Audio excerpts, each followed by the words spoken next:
Hello everyone and welcome to my Let's Play F-Zero for the SNES. Now you may be wondering what happened to Super Mario RPG. I actually lost my save file for that, so I'm gonna have to restart that. So that is why I unlisted those videos. They're still in the playlist. Though I think I'm probably gonna remove it from that once I start it again. It's also been like a year and I'm 4 parts into that. Honestly, it's probably for the best that I restarted, but this is F-Zero for the SNES. Now I'm going to be playing with the Wild Goose for these because it's my favorite vehicle in the game.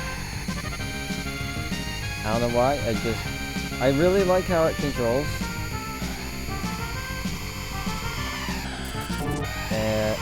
So yeah, I really like how it controls. Right there, I held down to extend my jump. That will become very important later on. But for now, it doesn't really mean much other than preserving your speed. Right here, this is a recharge area if you take damage, which you can do by hitting the walls. There are various damaging obstacles in this game, and that's how you repair that damage. Dirt will slow you down unless you use speed boost to get over it, like I just did there. Those flashing cars, don't bump into those ones, they explode, and that is not very good for you.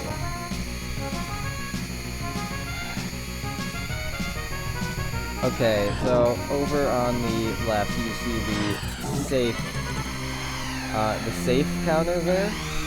That number will change depending upon what lap it is, and if you finish below that number, you have to redo the race.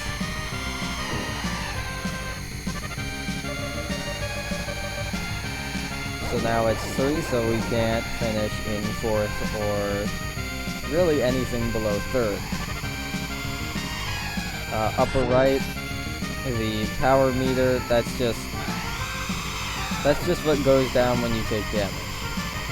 If your power gets low enough, you will go into a power down mode and you will lose top speed in the power down mode. Yeah, I think that's the basics of the game out of the way. Other than the boosts, which they're simple. In the lower right, there are 3 S's down there. Those are boosts. When they're green, you have one right to use. When they're gray, you can't use them.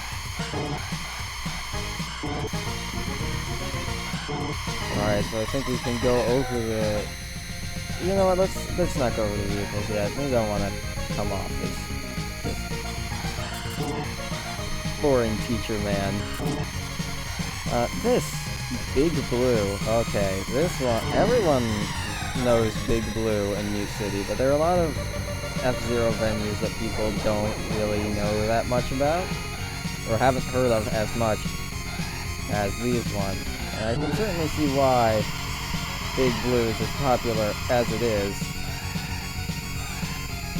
Somewhat because of the later entries in the series, but even here, it's really nice, and it's got really nice music too. Mute City, it's just because, well, everyone's heard of that one.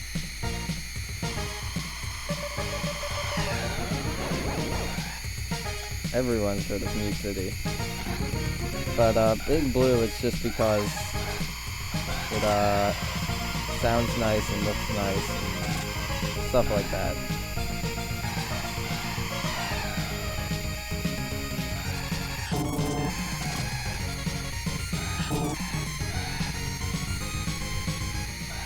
Alright, we just went over some ice there. If you turn too much on the ice, you will start to slip.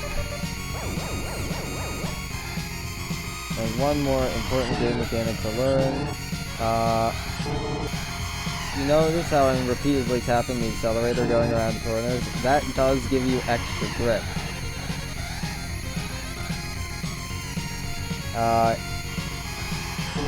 If very useful for like a turn like that. I couldn't make that without doing that.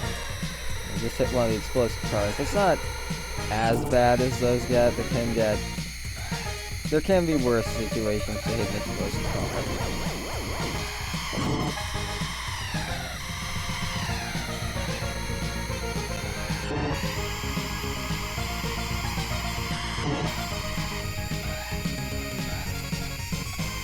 Okay.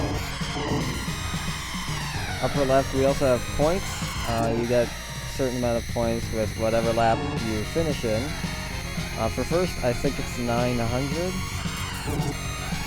And I bring this up because whenever you reach 10,000, you get an extra life.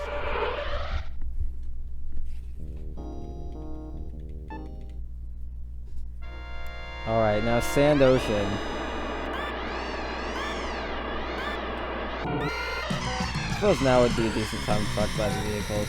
Alright, so the pink one that fell behind us right at the beginning, that is the Fire Stingray. It has the highest top speed, but the lowest acceleration. Mr. Purple Car right there, that is not actually a selectable vehicle, but internally it is the 4th rival car, so might as well bring that up. Just has the same stats as the brown ones. Blue Falcon, everyone knows what that one is. It's not the fastest accelerating or fastest driving or best handling. It's just like in the middle, pretty much. That one up front is the Golden Fox. It has the highest acceleration in the game, the lowest top speed, and lowest durability, which means that it takes the most damage from crashing into things. What I'm driving now is the Wild Goose, with the 2nd highest top speed and the best durability, but its handling isn't that great.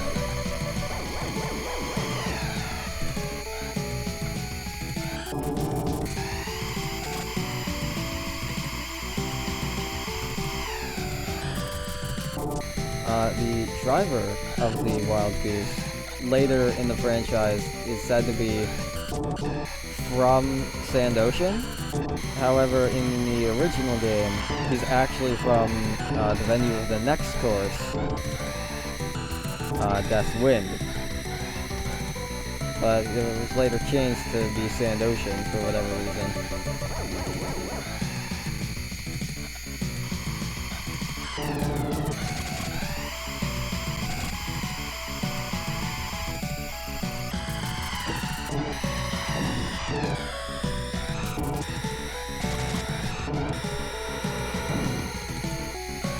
Thank you, Golden Fox, for giving me a boost there.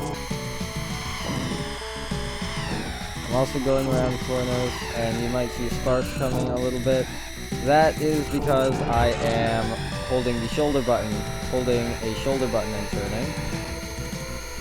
You hold the right shoulder button while turning right, and left shoulder button while turning left. It's pretty simple. This also enables your vehicle to somewhat strafe, I guess would be the best term. See, like, I'm driving straight and I'm pressing the R button and I can strafe like that. Be very careful not to hit that, because that would be a very bad situation. You could start bouncing around the walls like that, and just overall, not a good situation to be in.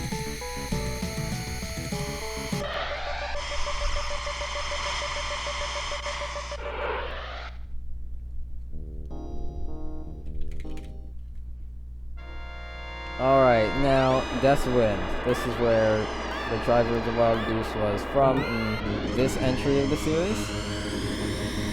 And this introduces us to a new mechanic, wind, or basically pulling or pushing. This influences your vehicle to be kind of somewhat dragged in a certain direction. So you have to turn your vehicle like this. See how it's a little perpendicular to the road? Yeah, because if we were going straight, it's pulling us towards that wall, and over here, pushing us towards the other wall, like over there. And of course, you want to go straight. So to do that, you just have your angle a little different. It's not anything too complicated, but it is, I don't know, it's an interesting little thing. These flashing arrows on the ground, those are dash plates / turbo tiles, whichever one you prefer. And pretty much it does what you think it does. It increases your speed, more so than your boosts actually, but it doesn't last as long. Which means that a good strategy for this course is that is actually saving your boost, so if you miss one of these arrows, you can just use a boost. The length of your boost being longer than the tile boost, it will actually enable you to pretty much reclaim your position. Because the computer players, they will always hit these tiles unless you bump them out of the way.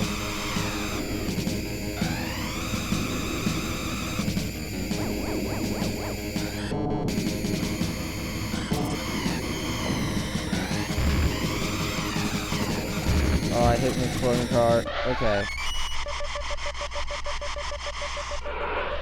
So, yeah, that's Deathwind. Finish that, and now we're on to the final course of the Night League, Silence. People really like the music of this one. And, well, I can't disagree with that, but this game's entire soundtrack is good, so... this is the first track to have a shortcut like that, and the first track to have mines. Those mines, they're like the exploding cars, but stationary. This one also has 90-degree turns, so you will want to traverse them carefully. One thing, if you're going too fast, you can press the X button as a brake.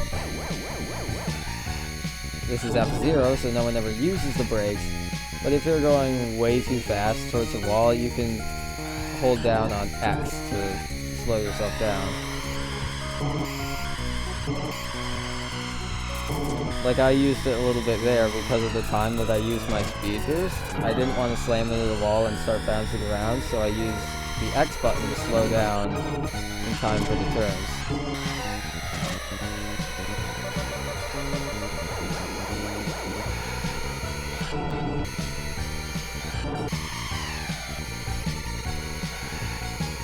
Of course, there's this way, which the AI always takes. Ah, dang it, I keep missing that jump pad.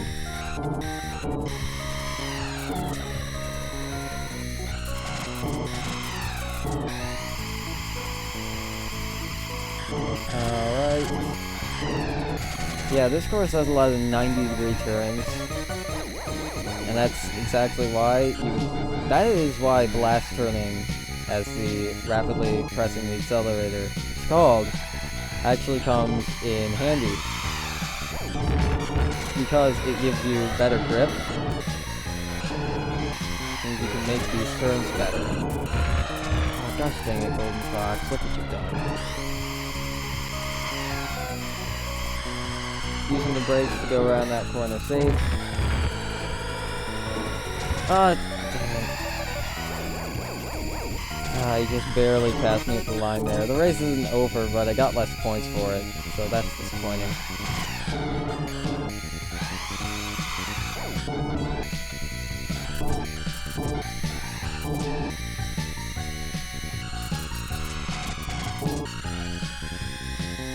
An interesting fact to note is that F-Zero has a 10-minute time limit for the practice and Grand Prix modes.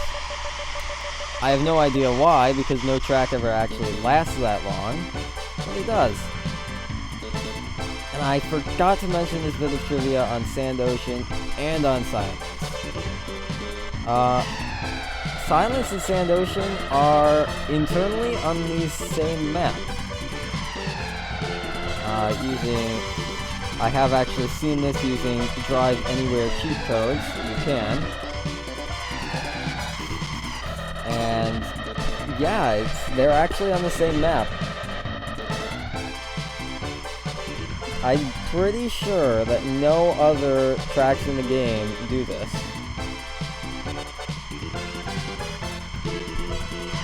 And I have no idea why it happens.